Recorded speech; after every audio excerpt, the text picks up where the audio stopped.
Out of My Mind by Sharon M. Draper, Chapter 33. Fifth grade is probably pretty rocky for lots of kids. Homework, never being quite sure if you're cool enough, clothes, parents, wanting to play with toys and wanting to be grown up all at the same time, underarm odor. I guess I have all of that, plus about a million different layers of other stuff to deal with. Making people understand what I want, worrying about what I look like, fitting in. Will a boy ever like me? Maybe I'm not so different from everyone else after all.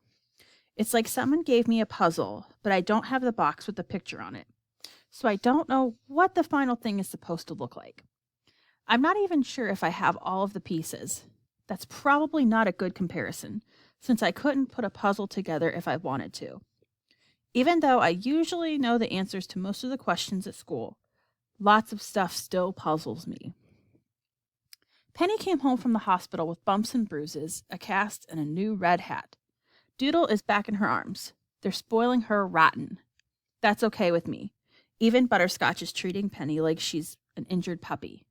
The dog has brought all her favorite stuffed toys into Penny's room like gifts. Today I'm working on Ms. Gordon's autobiography project. Mrs. V has Elvira plugged into the computer. Classical music is softly seeping from her new iPod. I hear soft purple. This is going to take a while. So much is stuffed inside my mind. I have lots to say, just one thumb to say it with.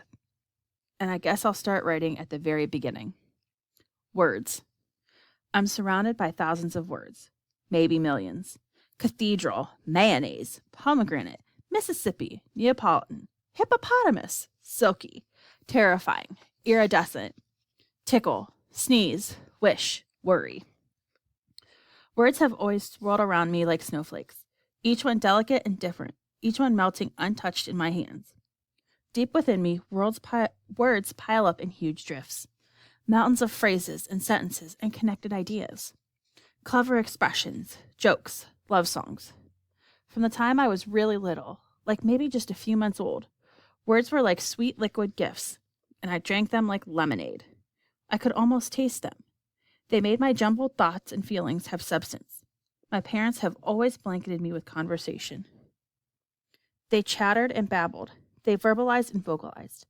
My father sang to me. My mother whispered her strength in my ear. Every word my parents spoke to me or about me, I absorbed and kept and remembered. All of them. I have no idea how I entangled the complicated process of words and thought, but it happened quickly and naturally. By the time I was 2, all my memories had words, and all my words had meaning. But only in my head. I have never spoken one single word.